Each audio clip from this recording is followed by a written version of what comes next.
할렐루야. 예수 그리스도 이름으로 하나님 말씀 증거하겠습니다. 우리 다 같이 하나님 말씀 요한 1서 2장 3절에서 6절까지 말씀을 다 같이 찾겠습니다.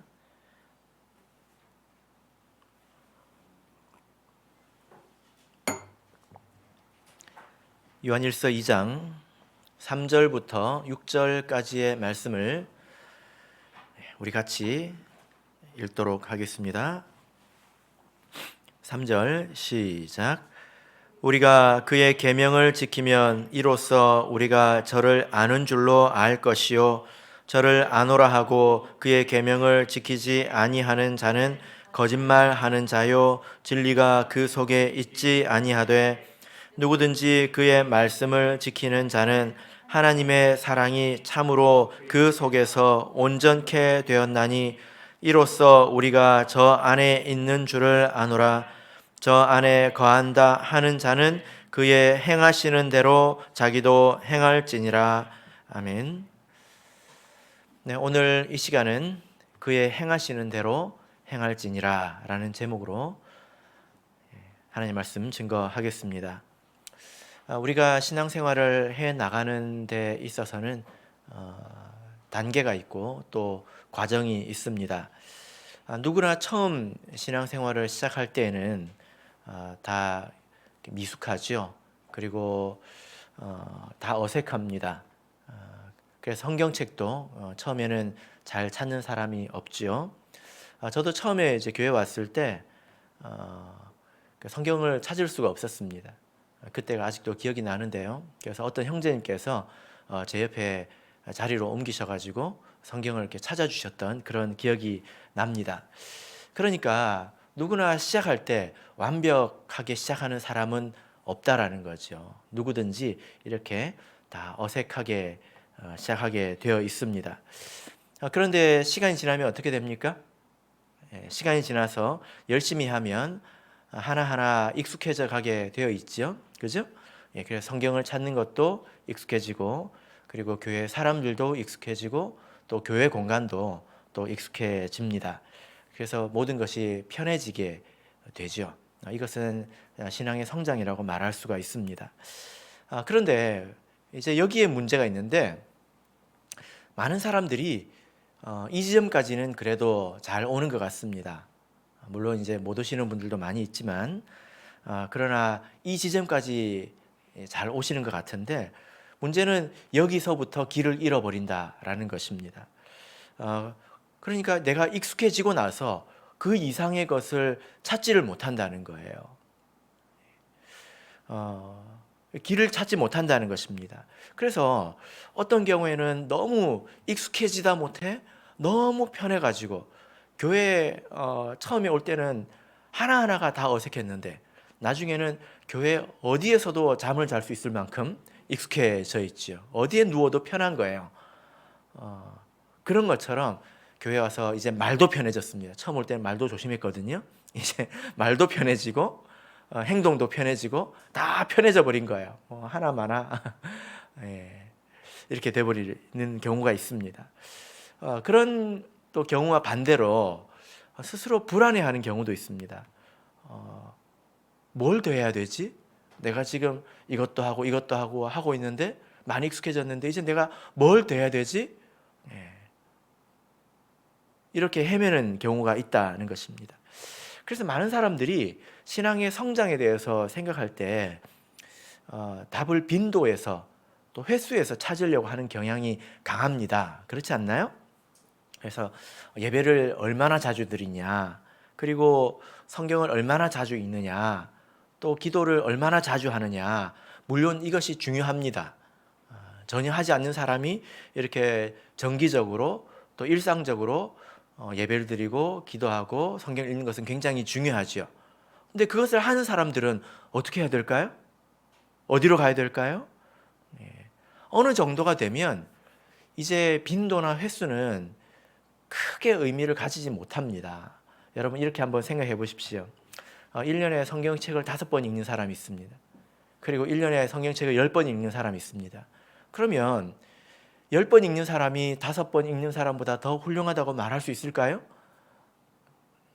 그러면 5번 읽는 사람이 내가 어떻게 하면 더 성장할 수 있을까? 내가 10번 읽어야 되겠다 하면 그 사람이 더 성장하는 것일까요? 그렇게 말할 수 있습니까? 1년에 성경책을 5번 읽으려면 하루에 몇 시간씩 읽어야 되거든요. 그럼 어떻게 해야 될까요? 우리가 여기 이 지점에서 길을 잃어버린다는 것입니다. 어디로 가야 되지? 왜냐하면 그 정도만 돼도 교회 생활 익숙해지고 빠지지 않고 시키는 것만 잘해도 교회에서는 칭찬받습니다. 그리고 잘한다고 하지요. 그러나 자기는 압니다. 정직하게 자기를 돌아보면 내가 더 나가야 되는데 아직 부족한데 이걸 알게 되죠. 자, 히브리서 5장을 보겠습니다. 히브리서 5장 14절을 보겠습니다. 히브리서 5장 14절 읽겠습니다. 시작. 단단한 식물은 장성한 자의 것이니 저희는 지각을 사용함으로 연단을 받아 선악을 분별하는 자들이니라. 12절부터의 말씀을 보시면 때가 오래므로 너희가 마땅히 선생이 될 터인데, 처음에 시작을 해서 시간이 지나면 마땅히 성장해야 된다는 것입니다. 그죠? 누구나 어릴 때가 있고 누구나 미숙하게 시작을 하지만 시간이 지나면 장성해야 된다는 것입니다. 여러분, 우리가 누구나 태어나면 다 누워 있지 않습니까? 태어나면서 걸어 나와가지고 엄마 수고 많았어 이렇게 이야기하는 사람 없잖아요. 그죠? 다 누워 있습니다. 몇 개월이 되면 기기 시작합니다. 그러면 엄마 아빠가 옆에서 막 물개박수를 치죠. 그죠? 20년이 지났습니다. 그동안에 속을 많이 새겼어요. 내가 회개하고 내가 어떻게 우리 엄마 아빠를 기쁘게 할까? 그래, 20년 전에 내가 기었을 때 엄마 아빠가 그렇게 기뻐했었지 생각을 해가지고 엄마 아빠를 오라고 해서 그 앞에서 막 기기 시작했어요. 엄마 아빠가 물개박수를 쳤을까요? 그렇지 않죠. 그죠? 그냥 그때 내가 신앙이 성장해 가는 과정에서 하나하나 익숙해 가는 과정에서 하나님께서 틀림없이 기뻐하셨을 것입니다. 그런데 이제 그것으로 기뻐하시겠느냐? 밥을 먹으면서 흘리지 않는 것으로 우리 부모님께서 기뻐하시겠느냐라는 것입니다. 장성해야 된다는 거죠. 근데 우리가 어떻게 장성할 수 있습니까? 14절을 보시면 장성한 자는 단단한 식물을 먹어야 합니다. 근데 이 단단한 식물은 하나님의 말씀을 말하는데 무엇을 사용해야 된다고 말하고 있습니까? 지각을 사용해야 된다 이렇게 말하고 있습니다. 지각이라고 하는 것은 생각을 말하죠. 이성, 사고하고 생각하는 것, 이것을 말합니다. 그러니까 우리가 하나님 말씀을 들을 때 달달하고 또 쉽고 사랑에 관한 것, 또 내 마음을 위로해주고 만져주는 것, 이런 것들은 다 연약한 것들이지 않습니까? 근데 성경에는 단단한 것들도 많이 있습니다. 그런 것들을 우리가 이성을 사용해서 생각할 때에 우리가 장성한 자가 된다는 것입니다. 장성한 자는 이런 단단한 식물을 먹는다는 거죠. 자, 우리가 요한 1서 말씀을 읽고 있습니다. 요한 1서 말씀은 어떤 면에서 장성한 자에게 주시는 좀 단단한 식물이라고 할 수 있습니다. 왜냐하면요. 자, 요한 1서 2장을 보실까요? 요한 1서 2장 14절을 보시겠습니다. 요한 1서 2장 14절 읽겠습니다. 시작. 아이들아, 내가 너희에게 쓴 것은 너희가 아버지를 알았으며, 아비들아, 내가 너희에게 쓴 것은 너희가 태초부터 계신 이를 알았으며, 청년들아, 내가 너희에게 쓴 것은 너희가 강하고 하나님의 말씀이 너희 속에 거하시고 너희가 흉악한 자들을 이기었음이라. 자, 여기서 요한 사도가 우리 성도들에게 편지를 쓰면서 아주 놀라운 말을 하고 있습니다. 너희가 강하고 이제 너희가 강해졌다는 것입니다. 강하다는 것입니다. 그리고 흉악한 자들을 이겼다 이렇게 말하고 있습니다. 이것은 신앙의 성숙과 장성을 이루어냈다는 것이지 않습니까? 첫 시간에 말씀드린 것처럼 요한 1서 이 책은 사도 시대의 말기에 적혀진 책이기 때문에 지금의 성도들은 신앙의 1대가 아니라 2대, 3대이고 그리고 그들은 많은 연단을 거쳐서 아주 단련된 사람들입니다. 그래서 요한 사도가 비록 소수이지만 장성한 성도들에게 이 글을 쓰고 있는 것입니다. 자, 그런데 여기 보면 너희가 강하고 또 너희가 흉악한 자를 이겼다 이렇게 말씀하고 있지만 또 보면 너희가 아버지를 알았고 또 태초부터 계신 이를 알았고 또 말씀이 너희 속에 거하고 뭐 이런 표현을 또 하지 않습니까? 그러니까 오늘 본문을 보면 이런 표현이 또 등장합니다. 3절부터 보시면요. 3절부터 11절까지는 하나의 덩어리입니다. 한 단락입니다. 이 말씀을 보면 뭐뭐라고 말하는 자 혹은 뭐뭐라고 말하면서 이렇게 세 가지 선언이 나오는데요. 자, 첫 번째가 4절에 저를 아노라 하고 저를 아노라 하고 그리고 6절 보면 저 안에 거한다 하는 자는 그리고 9절 보시면 빛 가운데 있다 하며 이것은 동일하게 신앙의 성장한 상태를 말하는 것입니다. 익숙함을 넘어서서 신앙이 성장하고 이제 장성한 그런 상태를 말하는 것입니다. 우리가 1장에서는 이런 상태를 뭐라고 표현했죠? 하나님과 사귐이 있다 이렇게 이야기를 했었죠. 그죠? 예. 우리가 신앙이 미숙한 상태에서 익숙해지는 과정은 설명하기 쉽고 또 눈에 보이는 것이고 이해하기 쉽습니다. 근데 익숙해진 상태에서 이제 성숙해지는 것은 이제 눈에 보이지 않는 영역이라는 거예요. 그래서 이렇게 또 설명을 하고 있는 것입니다. 자, 우리 성도님들께서는 어떤 신앙의 상태에 있는 것 같습니까? 아직 미숙한 단계에 계신가요? 아니면 익숙한 단계에 계십니까? 이제 말씀을 읽고 기도하고 스스로 하는 것이 자연스러운 때가 되셨습니까? 아니면 익숙함에서 미숙함으로 가고 계십니까? 아니면 익숙한 상태에서 열심히 하지만 어디로 가야 될지 길을 잃으신 상태인가요? 우리가 이 말씀을 통해서 답을 얻을 수 있겠죠. 우리가 참으로 이렇게 우리도 말할 수 있어야 되겠습니다. 저를 아노라 또 그 안에 거한다 이렇게 말을 할 수 있어야 될 것입니다. 오늘은 이 11절까지 말씀 가운데에서 6절까지 말씀을 우리 같이 살펴보도록 하겠습니다. 자, 3절부터 4절까지 말씀을 읽겠습니다. 시작. 우리가 그의 계명을 지키면 이로써 우리가 저를 아는 줄로 알 것이요 저를 아노라 하고 그의 계명을 지키지 아니하는 자는 거짓말하는 자요 진리가 그 속에 있지 아니하되. 예. 자, 여기서 유독 많이 나오는 표현이 있죠. 그죠? 딱 보면 이 표현이 굉장히 많이 나오는구나. 그 표현이 무엇입니까? 알다라는 표현이죠. 알다.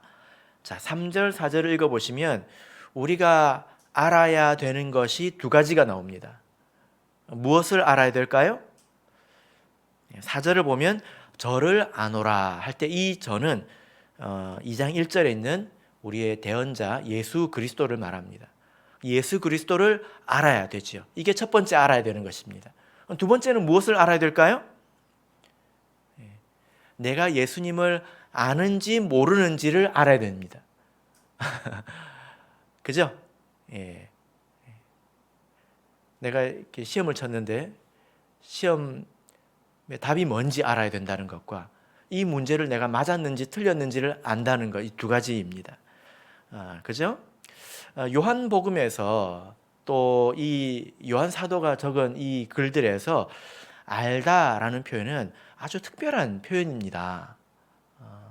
아까 미숙함에서 익숙함으로 가는 것은 보이고 쉽다고 했지요. 그래서 우리 학생부나 아동부 선생님들이 이렇게 체크하고 이렇게 해서 이렇게 가라고 알려주지 않습니까? 그런데 익숙함에서 성숙함으로 가는 것은 보이지 않는 것입니다. 그런 전체적인 것들을 이 단어에다가 넣어둔 거예요. 그래서 중요한 단어입니다. 신약 성경에서 안다라는 말이 굉장히 많이 나오겠죠. 그런데 안다라는 말이 뭐 그런 뜻으로 한국말도 여러 가지가 있듯이 이 성경 헬라어에도 여러 가지 단어가 있습니다. 그런데 오늘 이 본문에서 사용된 단어가 신약 성경에 총 205번 나오는데 205번 나오면 신약 성경이 27권이니까 한 권당 몇 번 정도 나오면 평균입니까? 지금 계산기 켜셨습니까? 예. 한 권당 7번 내지 8번 나오면 평균입니다. 그죠? 그런데 이 단어가 요한복음에는 49번, 49번 나왔고요. 요한 1서에는 21번 나왔습니다. 굉장히 많이 나왔죠. 예. 이런 이야기 들으면 여러분 어떤 생각 드십니까? 목사님 왜 저런 이야기를 할까? 몇 번 나오는 걸 우리는 기억도 못 하는데 목사님 왜 저런 말을 할까? 아는 척 하는 것일까? 저도 기억을 못 합니다. 근데 왜 제가 이런 말을 하냐면 신앙이 장성하게지려면 성경을 이렇게 볼 수 있어야 된다는 거예요. 안다라는 말을 내가 알죠. 그죠? 그리고 쓰지 않습니까? 성경에서는 그런 단어가 아주 특별하게 쓰인다는 거예요. 그런 의미를, 더 많은 의미를 이 단어 속에 담고 있다는 것입니다. 그것을 제가 강조하려고 많이 이렇게 표현을 하는데요. 그러니까 이 안다라는 단어에 아주 특별한 의미를 부여했다는 것입니다. 자, 그래서 우리가 예수 그리스도를 안다라고 말할 때 무슨 말인가? 자, 우리 요한복음 17장 3절을 보겠습니다.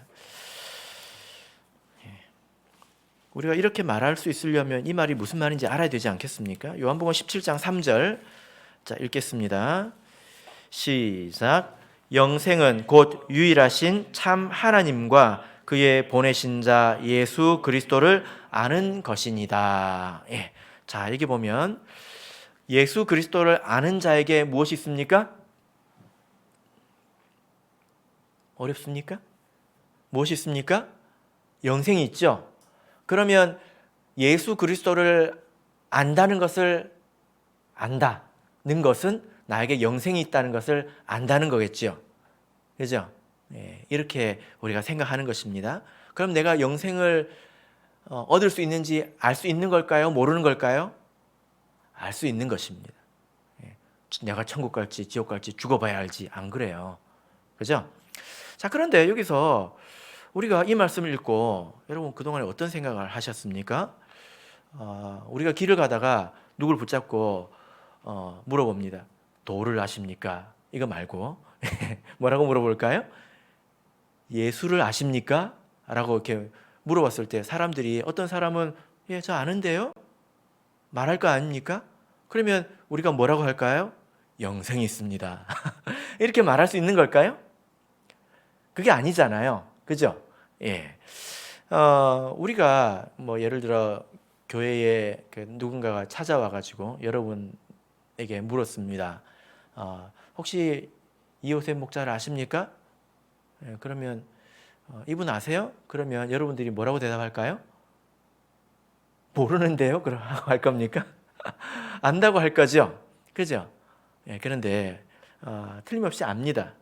그런데 어느 날 우리 그 사모님이 엄청 속상해가지고 여러분에게 와가지고 이런 말을 합니다. 여러분들은 목자님이 어떤 사람인지 모를 거예요. 이런 말을 했다 치십시다. 그러면 여러분들이 어떻게 생각할까요? 내가 모르나 보다. 알지 못하나 보다. 이렇게 생각하지 않겠습니까? 우리도 일상생활에서 안다는 것을 이렇게 다른 의미로도 쓰고 있다는 거예요. 그죠? 그래서 첫 번째 안다는 것은 이것은 껍데기를 아는 것이고 단순한 지식이지만 두 번째 안다는 것은 이것은 깊은 것이고 이것은 경험적인 것입니다. 그죠? 자, 요한복음 10장을 보겠습니다. 요한복음 10장 14절 15절. 요한복음 10장 14절 15절. 이런 의미로 안다는 말이 요한복음에서 쓰이고 있는데요. 자, 같이 읽겠습니다. 시작. 나는 선한 목자라. 내가 양을 알고 양도 나를 아는 것이 아버지께서 나를 아시고 내가 아버지를 아는 것 같으니 나는 양을 위하여 목숨을 버리노라. 예. 자, 이 안다는 것은 이런 의미라는 거예요. 양은 목자를 압니다. 무엇을 안다는 걸까요? 기본적으로 그 얼굴을 알겠지요. 그리고 그 음성을 알지 않겠습니까? 양이 눈이 나빠서 그 음성, 아주 비슷한 그 음성에서도 차이점을 알고 멀리서도 그 주인의 음성을 분별할 수 있다는 것입니다. 그런데 이것은 지식적인 것인데 여기서 그런 지식적인 것을 말할까요? 이럴 수도 있지 않습니까? 양이 자기 목자의 음성을 듣고 이렇게 생각했습니다. 저리로 가면 내가 털이 뽑힌다. 저리 가면 내가 죽는다. 그렇게 생각할 수도 있지 않습니까? 그죠? 예. 여기서 안다는 것은 경험적인 것입니다. 또 깊은 것입니다. 내면적이고 이것은 신뢰를 말하는 것입니다. 그동안 숱한 어려움이 있지 않겠습니까? 낮에는 얼마나 뜨겁습니까? 그리고 밤에는 또 얼마나 춥습니까? 또 이 흉악한 들짐승들이 얼마나 공격합니까? 그런 가운데서 자기 몸을 던져서 희생적으로 그 양들을 지켜주고 물을 발견하면 자기보다 양들을 먼저 먹게 하는 그런 모습을 양들이 안다는 거예요. 그래서 저 목자가 나를 어떻게 여긴다라는 것을 안다는 것입니다. 저 목자가 나를 아는 것을 안다는 거예요. 만약에 우리가 예수님을 안다라고 말했을 때는 영은에 가서 시험 쳐서 1등하고 상 받고 문화상품권 받고 그런 걸 말하는 것이 아닙니다. 그것이 기본이 되어서 그렇게 예수에 대한 지식을 기본이 되어서 이제 깊은 신뢰의 관계가 형성이 되는 것을 말합니다. 이것은 삶을 통해서 드러나지요. 이것을 우리가 성경에서 그리스도를 안다라고 표현을 하는 것입니다. 그러니까 이것은 횟수나 빈도나 이런 것들을 초월한 문제이지요. 그죠? 우리 삶의 일상 가운데서 또 우리 삶의 여러 문제 가운데서 드러나는 그런 것들입니다. 이런 관계에 이르는 것이 바로 우리가 가야 될 신앙의 성숙의 자리입니다. 자, 이런 관계를 오늘 본문에서는 또 저 안에 거한다라고 표현을 하고 있습니다. 자, 요한일서 2장 6절을 보겠습니다. 요한일서 2장 6절. 자, 읽겠습니다. 시작. 저 안에 거한다 하는 자는 그의 행하시는 대로 자기도 행할지니라. 예. 자, 여기 보면 저 안에 거한다라고 말하고 있죠. 여기서 말하는 저는 누구를 말합니까? 예수 그리스도를 말합니다. 예수 그리스도 안에 거한다. 알 듯 모를 듯한 이렇게 표현인데요. 이 표현도 마찬가지로 사도 요한이 아주 즐겨 쓰는 표현입니다. 그리고 내면적으로 보면 그리스도를 아는 것과 같은 성숙을 말하는 것인데 조금 다른 차원에서 그 성숙을 말하는 거예요. 공관복음을 보면 이제 마태복음, 누가복음을 보면 예수님께서 제자를 부르시는 내용이 나오죠. 그리고 또 요한복음을 봐도 예수님께서 제자들을 부르시는 표현이 나오는데 조금 차이가 있습니다. 공관복음을 보면 예수님께서 어떻게 제자를 부르실까요? 어떻게 하실까요? 나를 따라오너라 이렇게 말씀하십니다. 나를 따라오너라. 그래서 제자들이 열심히 뒤에서 따라가죠. 그런데 요한복음에서는 어떻게 부르실까요? 자, 1절을 보겠습니다. 요한복음 1장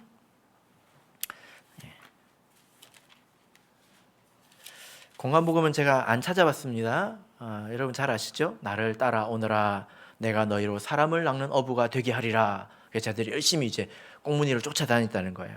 자, 요한복음 1장 37절부터 39절을 읽어보겠습니다. 37절부터 39절까지 시작.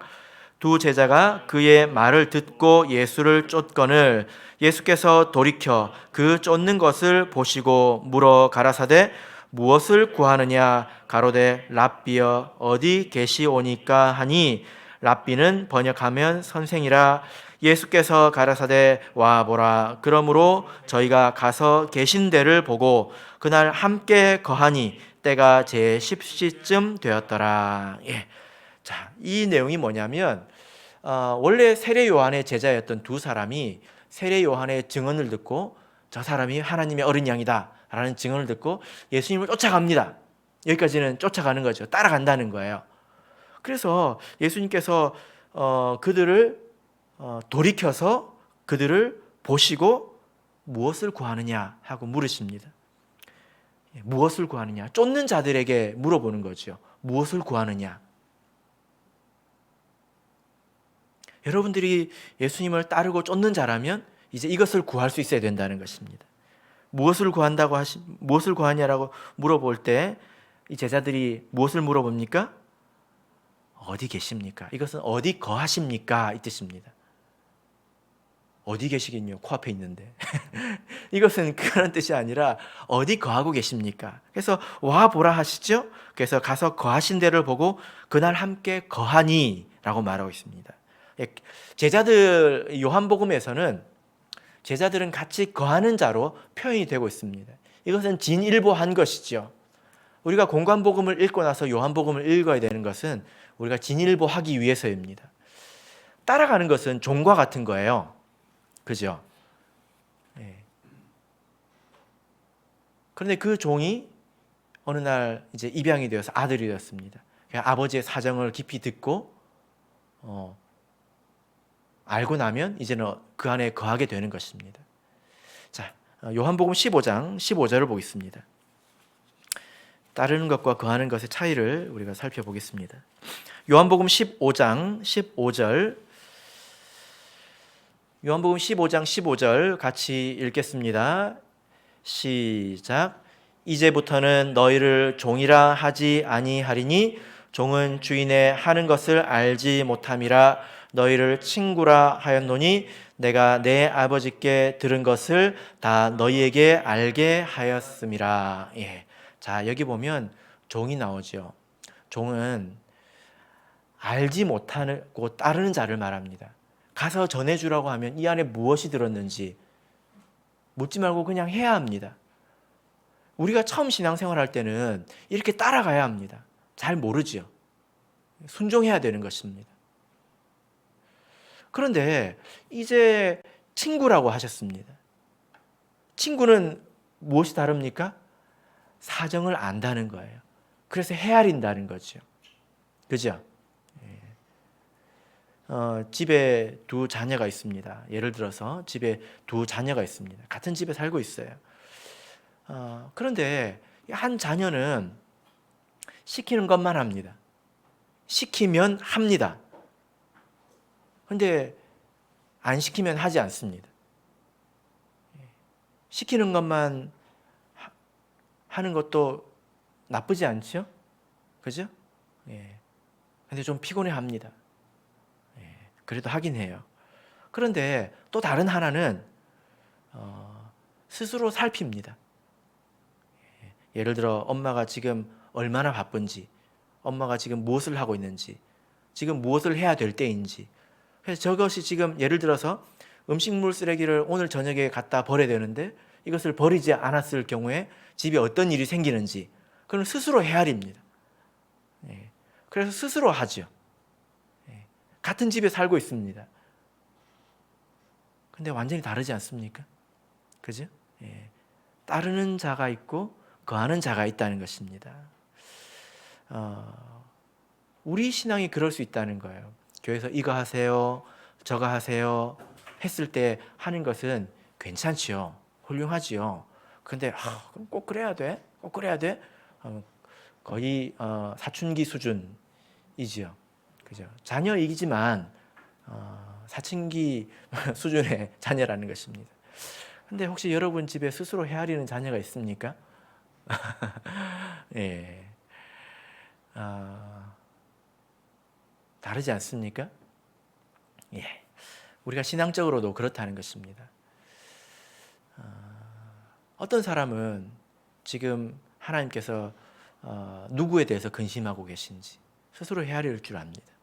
지금 무엇을 해야 될 때인지 스스로 생각을 한다는 것입니다. 또 하나님은 무엇을 원하시는지 그런 영적인 감각이 있다는 것입니다. 음식물 쓰레기를 갖다 버리는 것 하나는 누구나 할 수 있습니다. 대여섯 살짜리도 할 수 있습니다. 근데 그것을 시켜서 하느냐, 스스로 헤아려서 하느냐는 굉장히 큰 차이지요. 그런 것처럼 하나님 나라 안에서도 그렇다는 거예요. 따르는 자와 거하는 자는 그렇게 다르다는 것입니다. 그래서 우리가 요한복음 15장 15절에서는 이것을 친구라고 표현을 했죠.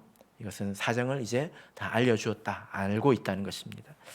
여러분, 우리의 신앙은 어떻습니까? 내 신앙은 나는 지금 그리스도를 알고 있습니까? 그리고 따르고 있습니까? 거하고 있습니까? 이것이 우리가 가야 될 그런 지점이라는 것입니다. 그런데 우리가 이것을 어떻게 알 수 있을까요? 이 말씀까지만 들어도 스스로에 대해서 어느 정도 판단을 할 수 있겠죠. 그죠? 내가 아직 이 정도구나 라고 판단을 할 수 있을 것입니다. 그런데 반드시 성숙으로 가야 합니다. 왜 우리가 성숙으로 가야 될까요? 이건 아주 중요해요. 왜냐하면 우리 참예수교회는 온전해질 것입니다. 그래서 요한 1서에서도 너희가 강하고 하지 않습니까?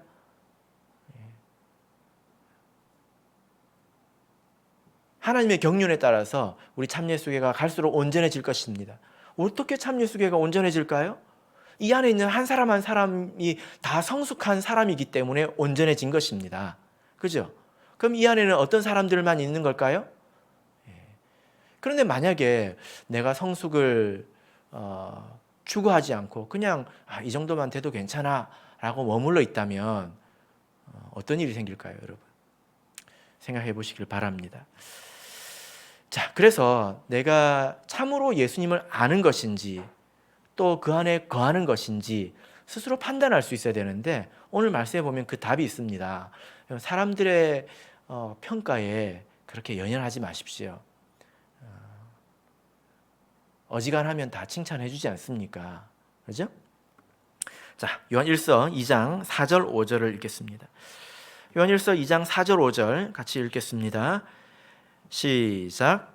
저를 아노라 하고 그의 계명을 지키지 아니하는 자는 거짓말하는 자요 진리가 그 속에 있지 아니하되 누구든지 그 말씀을 지키는 자는 하나님의 사랑이 참으로 그 속에서 온전케 되었나니 이로써 우리가 저 안에 있는 줄을 아노라. 어떻게 알 수 있습니까? 그의 계명을 지키는 것, 또 그의 말씀을 지키는 것이십니다. 자, 여러분, 이것은 같은 거죠. 말씀이 농축된 것이 바로 계명이지 않습니까? 십계명이지 않습니까? 십계명을 어떻게 잘 지킬 수 있을까요? 그걸 풀어놓으면 성경 말씀이 된다는 것입니다. 그죠? 그래서 본질적으로 같은 건데, 여러분, 이 말씀을 지키는 것, 또 계명을 지키는 것이 쉬운 일입니까? 어려운 일입니까? 어떤 일입니까? 자, 요한 1서 5장 3절을 보겠습니다. 마음속으로 답을 해보셨습니까? 요한 1서 5장 3절 같이 읽어보겠습니다. 시작. 하나님을 사랑하는 것은 이것이니 우리가 그의 계명들을 지키는 것이라 그의 계명들은 무거운 것이 아니로다. 여러분 어떤 답을 기대하셨습니까? 성경이 좀 인쇄가 좀 잘못된 거 아닐까요? 뭐라고 하고 있습니까? 그의 계명들은 무거운 것이 아니다. 자, 신명기 30장을 보겠습니다. 신명기 30장 11절입니다. 신명기 30장 11절. 자, 읽겠습니다. 신명기 30장 11절 시작. 내가 오늘날 내게 명한 이 명령은 내게 어려운 것도 아니요 먼 것도 아니라. 여기서 모세도 동일하게 말하고 있지 않습니까? 어려운 것입니까?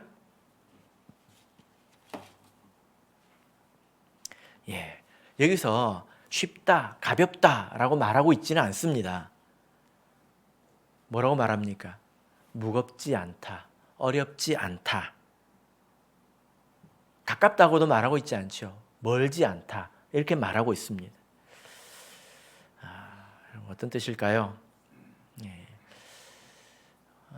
이 말은 우리가 정말로 말씀을, 계명을 한 번도 안 어기고 다 지킨다는 그런 뜻이 아니에요. 그죠? 우리가 돌아보면 실수가 있습니다. 그런데 이것을 지키면서 사는 것이 그렇게 힘든 건 아니라는 거예요. 우리에게 믿음이 있다면, 하나님에 대한 사랑이 있다면 그렇게 힘든 게 아니라는 것입니다. 왜 그럴까요? 자, 로마서 7장을 보겠습니다. 로마서 7장 6절을 보겠습니다.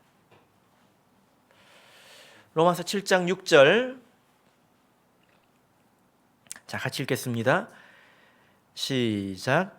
이제는 우리가 얽매였던 것에 대하여 죽었으므로 율법에서 벗어났으니 이러므로 우리가 영의 새로운 것으로 섬길 것이요 의문의 묵은 것으로 아니할지니라. 자, 이 말씀은 말씀을 대하는 우리의 그 심정, 우리 마음의 자세를 말하는 것인데, 예전에는 성경 말씀을 들을 때 이거 안 지키면 죽어, 이거 안 지키면 지옥이야, 그렇게 들을 때 되게 마음이 무거웠다는 것입니다.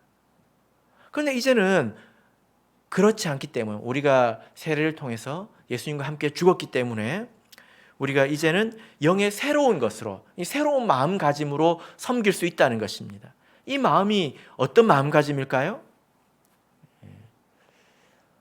하나님께서 기뻐하시는 의의 표준, 기준으로 우리가 받아들일 수 있다는 거예요. 이게 좀 어려운 말인 것 같지만 이렇습니다. 여러분 한번 생각해 보십시오. 내가 사랑하는 사람이 생겼어요. 아주 내가 사랑합니다. 그런데 어느 날 그 사람이 아주 좋아하는 그 음식에 대해서 내가 정보를 얻었습니다. 뭘 사줘도 별로 안 좋아하는 사람인데 어느 날 그 사람이 이 음식을 좋아한다 더라 라고 정보를 들었어요. 그럼 기분이 어떨까요? 내가 그걸 사줘야 돼 하고 마음이 무거울까요? 어떨까요? 기쁘겠죠. 그죠? 그래서 열심히 노력해서 그것을 사주게 될 것입니다. 그런데 여러분, 하나님께서 우리에게 요구하시는 것이 한 달에 한 번씩 다이아 반지 갖다 바쳐라, 그런 거 아니잖아요. 먼 게 아니라는 것입니다. 우리가 하나님을 사랑하는 마음이 있으면 지킬 수 있는 것들로 하나님께서 이렇게 하셨다는 거예요. 야, 나는 된장찌개 좋아한다. 그런데 우리가 사랑하는 마음이 있으면 이것을 하는 것이 어렵지 않습니다. 그런데 사랑하는 마음이 없으면요, 여러분, 내가 알지도 못하고 별로 좋아하지도 않는 사람한테 일주일에 한 번씩 된장찌개를 갖다 바쳐야 된다고 한번 생각해 보십시오. 평생, 죽을 때까지. 얼마나 힘들겠습니까? 우리가 이렇게 이런 마음을 가지고 살아도 뒤로 돌아보면 허점이 있어요. 이게 우리 사람입니다. 그러나 우리가 이것을 지키고 사는 것이 힘든 건 아니라는 거예요. 여러분 어떻습니까? 거짓말 안 하고 살라니까 힘들죠? 그런가요? 그런가요? 아니잖아요. 그런 것과 같다는 것입니다. 우리가 하나님 말씀 들을 때 내가 마음이 무겁냐, 무겁지 않느냐, 이것은 다른 것의 문제가 아니라 사랑의 문제다라는 것입니다. 그래서 요한 1서를 보시면, 5절을 보시면, 누구든지 그의 말씀을 지키는 자는 하나님의 사랑이 참으로 그 속에서 온전케 되었나니, 이렇게 말하고 있습니다. 그런데 이 하나님의 사랑이라는 이 표현이 하나님을 사랑하는 것이라고 번역할 수도 있습니다. 이제 문법적으로 두 가지가 다 가능한데요. 여러분 어떤 게 맞는 것 같습니까? 성경을 보면 이 둘 다 이렇게 가능합니다. 하나님을 사랑하는 것이라고 번역이 돼야 더 자연스럽지 않습니까? 그죠? 예. 물론 우리가 하나님을 사랑하는 것은 하나님의 사랑이 우리 속에 먼저 있기 때문에 가능한 거죠. 그래서 어떻게 봐도 큰 차이는 없습니다. 그러나 우리가 하나님을 사랑한다는 것이 있죠. 그런데 불완전하다는 것입니다. 언제 완전해졌느냐? 그것이 하나님 아는 것이고 그 안에 거하는 것인데 그것은 이 말씀을 대하는 태도에 드러난다. 그래서 그것을 지키는 데 드러난다는 것입니다. 여러분 이제 집에서 아이들에게 일을 시켜 보면요, 드러나지 않습니까? 정기적으로 야 너는 일주일에 한 번씩 이거 청소해라, 너 일주일에 한 번씩 저거 청소해라 하면 아이들이 다 네 합니다. 그래놓고 할까요? 안 하죠. 그죠? 그래놓고 이제 밤에 잘 때 와가지고 뭐라고 합니까? 사랑해, 안녕히 주무세요. 이렇게 인사를 하잖아요. 그 사랑이 거짓일까요? 진실하지요. 그러나 온전할까요? 그건 아니죠. 우리의 사랑이 그럴 수 있다는 것입니다. 우리가 하나님을 사랑하는 것이 거짓되다, 위선적이다, 그럴까요? 그러나 그것과 온전한 것은 다른 것입니다. 우리는 온전한 것을 생각해야 되겠죠. 만약에 우리가 이렇다면 6절의 말씀을 이해할 수 있을 것입니다. 자, 요한일서 2장 6절 읽겠습니다. 시작. 저 안에 거한다 하는 자는 그의 행하시는 대로 자기도 행할지니라. 그의 행하시는 대로 자기도 행할지니라. 이것은 같은 표현입니다. 예수님을 아는 것, 참으로 아는 것, 또 그 안에 거하는 것이 내면적으로는 같은 거죠. 다른 차원, 다른 각도에서 바라본 것이지만, 그죠? 그런 것처럼 우리가 말씀을 지키는 것과 예수님을 본받는 것은 서로 같은 거라는 거예요. 여러분 누군가를 흉내 내본 적이 있으십니까? 만약에 그렇다면 여러분들이 아주 그분을 좋아한다는 거죠. 흠모하고 사랑한다는 거죠. 이런 게 어디서 많이 드러나냐면 예체능 하시는 분들에게 많이 드러납니다. 예전에 제가 아주 오래전에 재미있던 그 뉴스를 본 기억이 나는데요. 그 프로야구 선수 중에 아주 폼이 독특한 사람이 있었어요. 그래서 이 야구 이렇게 치기 전에 이렇게 자세를 하고 있잖아요. 그러면 이걸 들고 있어야 되는데 이렇게 흔듭니다. 이렇게 아시는 분이 계실 텐데, 근데 제법 잘했어요. 근데 어느 날 중학교 야구부를 가니까 아이들이 전부 이렇게 흔들고 있더래요. 예, 재밌지 않습니까? 예. 그래서 그 사람이 어떤 제품을 쓰는지, 음악을 하는 사람들은 더 심하지요. 그 사람이 쓰는 악기를 쓰고 싶어하고 그 사람이 하는 대로 똑같이 흉내내 보려고 하고 그러지 않습니까? 근데 바울 사도도 그랬다고 성경에 나와 있습니다. 우리는 성경을 통해서 예수님의 그 행적을 이렇게 보지만 바울 사도는 예수님과 같이 있었던 사람들을 통해서 들었을 거 아니에요. 저는 이제 상상을 해봤습니다. 바울 사도가 많이 물어봤을 것 같지 않습니까? 그리고 계속 더 이야기해달라고 하지 않았을 것 같나요? 같지 않습니까? 무슨 말이죠 이게? 그렇게 했을 것 같지 않습니까? 그래서 제가 생각할 때 누군가 예수님과 같이 지냈던 그 사람을 놓고 그래서 어떻게 했는데, 그 다음에 해서 그건 어떻게 했는데, 아주 막 이제 물어봤을 것 같아요. 왜 그렇게 물어봤을까요? 이것은 단순한 지식을 쌓기 위해서 물어본 것은 아닐 겁니다. 답을 찾기 위해서, 그리고 내가 본받기 위해서, 그래서 물어본 것 아닐까요? 우리가 정말로 예수님을 사랑하고 그를 알고 그 안에 거한다면 우린 말씀을 지키게 돼 있습니다. 근데 말씀을 지키는 것이 도대체 어떻게 사는 것인지를 우린 예수님의 실제 행적을 통해서 알 수 있다는 거예요. 그죠? 그래서 복음서를 다시 한번 읽어보시길 바랍니다.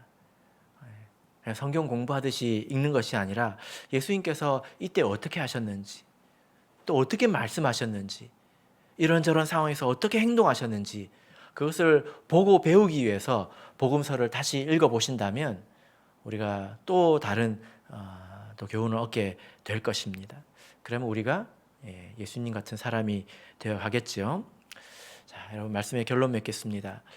여러분 우리가 여러분들도 신앙생활을 오래 하신 분들, 단 한 번도 집회에 빠지지 않고 그런 분들 가운데서도 신앙의 성숙을 찾지 못한 경우가 있을 것입니다.